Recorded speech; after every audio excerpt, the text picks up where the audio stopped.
لیکن یہ سلیم اور جاوید کہاں مر گئے؟ ابھی تک نہیں پہنچے۔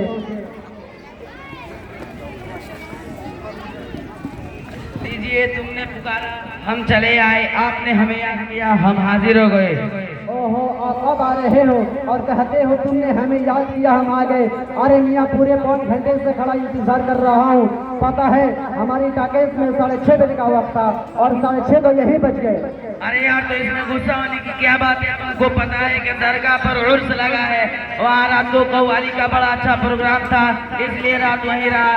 صبح جو سویا تو ابھی سو کر اٹھا ہوں، خیال آیا کہ وعدے کے مطابق فلم دیکھنے جانا ہے، تو جلدی سے منہ دھویا بھاگتا ہوا پہنچا ہوں۔ اب دیر مت کرو، جلدی کرو۔ لیکن ایک بات بتاؤ، فلم سے بہتر ایک دوسری جگہ چلے، وہاں بہت مزہ آئے گا۔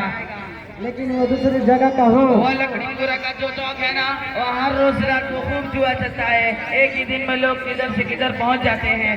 میری مانو، آج وہیں چلو۔ چلو پھر، اب دیر مت کرو۔ وہ کتنا شاندار جوا جگہ ہے، آج چلو ان لوگوں کا جیب خالی کر ہی دینا ہے۔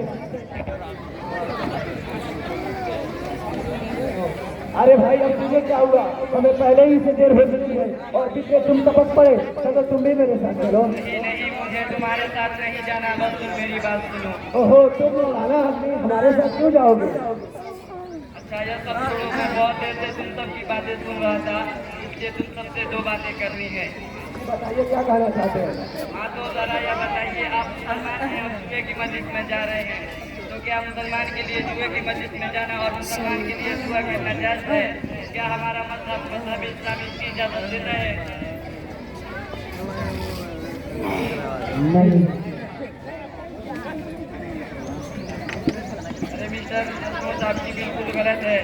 جوا، شراب، سٹا، لاٹری اور اس قسم کے ہر فعل کو اسلام نے حرام قرار دیا ہے اور اس سے حاصل ہونے والی آمدنی کو بھی حرام قرار دیا ہے۔ اللہ تعالیٰ کا ارشاد ہے، یا ایھا الذین آمنوا انما الخمر والمیسر والانصاب والازلام رجس من عمل الشیطان فاجتنبوہ لعلکم تفلحون۔ اس آیت کریمہ میں شراب، جوا، بت اور جوئے کے تیر، ان چاروں کو رزق قرار دیا گیا ہے، یعنی ایسی گندگی چیز قرار دیا گیا ہے جس سے انسان کی طبیعت کو گھن اور نفرت پیدا ہو۔ اگر انسان کے پاس عقل سلیم ہے تو وہ خود ہی ان گھناوی چیزوں سے بچے گا۔ اور پھر اللہ نے کہا کہ جب یہ چیزیں گندی ہے تو تم ان سے بچو، اور پھر اللہ نے اور آخر میں فرمایا لعلکم تفلحون، جس میں بتلا دیا گیا کہ دنیا اور آخرت کی کامیابی اسی پر موقوف ہے۔ اس لیے میرے محترم، مسلمان ہونے کی حیثیت سے ہمارے لیے ضروری ہے کہ ہم ان شیطانی اور گندے کاموں سے پرہیز کریں اور ان کے قریب بھی نہ جائیں۔ آئی آپ لوگوں کی عقل کے چوکھٹے میں اور کچھ سمجھاؤں۔ جی ہاں۔ اچھا، تم سب مسلمان ہو اور مسلمان کے گھر میں پیدا ہوئے ہو، تو نصیر میاں ذرا آپ بتائیے کہ غسل میں کتنے فرض ہیں؟ ارے مولانا صاحب، سیدھی بات ہے، غسل میں 3 فرض ہے۔ نمبر 1 گرم پانی، نمبر 2 صابن ڈالی اور نمبر 3 پورا بدن پانی۔ لا حول ولا قوت الا باللہ۔ کتنے افسوس اور شرم کی بات ہے کہ آپ پیدائشی مسلمان ہیں اور آپ کو پاک ہونے کا بھی طریقہ معلوم نہیں۔ سلیم میاں ذرا یہ تو بتائیے کہ اسلام میں کتنے ارکان ہیں؟ اسلام میں 5 ارکان ہیں۔ نمبر 1 گوشت کھانا، نمبر 2 عرس منانا، نمبر 3 رمضان کے عید پر نئے کپڑے پہننا، نمبر 4 صبح کو اپنے گھروں میں قوالی بجانا، نمبر 5 نئے کپڑے پہن کر عیدگاہ میں جانا۔ استغفر اللہ، واہ رے واہ سلیم میاں، اتنی سی مسلمانی اور اس میں بھی آناکانی۔ کتنے افسوس کا مقام ہے کہ ہم مسلمان ہیں لیکن ہمیں اپنے دین کی موٹی موٹی چیزیں معلوم نہیں۔ ارے میاں، ذرا اس وقت کا تصور کیجئے جب قیامت کا دن ہوگا، زمین تانبے کی ہوگی اور سورج سوا نیزے پر آ جائے گا۔ اس وقت کا عالم کیا ہوگا؟ ایسے کٹھن وقت میں جوا، سٹا اور فلم کام میں آئے گی؟ کیا یہ چیزیں اللہ کے عذاب سے نجات دلائیں گی؟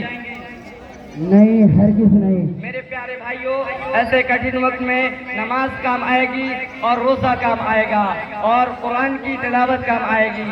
اور اگر انسان دنیا سے ایسے ہی چلا گیا تو اللہ کی عدالت میں کیا جواب دے گا؟ ارے جناب، اللہ تعالیٰ سب سے پہلے یہ سوال کریں گے کہ تم نے نماز کتنی پڑھی ہے؟ ہم نے 5 وقت کی نماز فرض کی تھی، وہ ادا کی یا نہیں؟ یہ کتنی غلط بات ہے کہ جسم اللہ نے دیا، آنکھ اللہ نے دی، زبان اللہ نے دی، ہاتھ پیر سب کچھ اسی نے دیا، کھانے پینے کو وہ دیتا ہے، اور ہم پھر بھی اس کی نافرمانی کرتے ہیں، اس کے حکم کی خلاف ورزی کرتے ہیں۔ یہ کہاں کا انصاف ہے؟ کیا یہی انصاف ہے کہ سب کچھ وہ دے اور حکم دوسروں کا مانے؟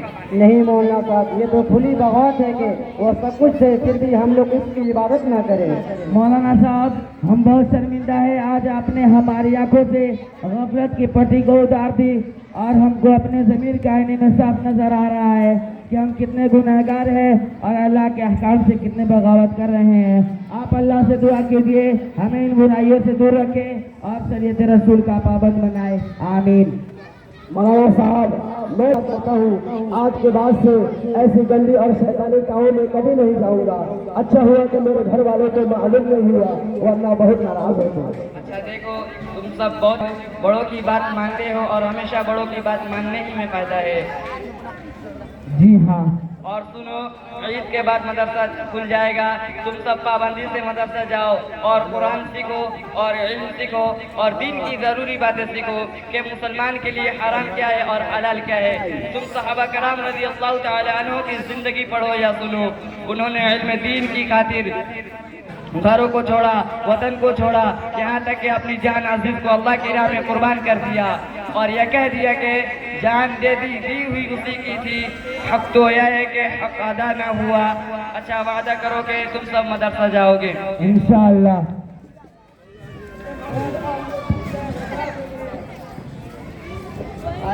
مولانا صاحب نے سب کچھ بتا دیا ہے، آپ لوگ وعدہ کرو آج کے بعد سے ایسی گندی اور شیطانی کاموں میں کبھی نہیں جاؤ گے، اور عید کے بعد جب مدرسہ کھل جائے گا ہمارے ساتھ مدرسے میں چل کر علم دین حاصل کریں گے اور اپنے علم سے لوگوں کو نفع پہنچائیں گے۔ آپ لوگ وعدہ کرو۔ انشاءاللہ ہم مدرسے جائیں گے۔ ٹھیک ہے، السلام علیکم۔ یہ پیسہ دیجیے بچوں کو کر دیجیے۔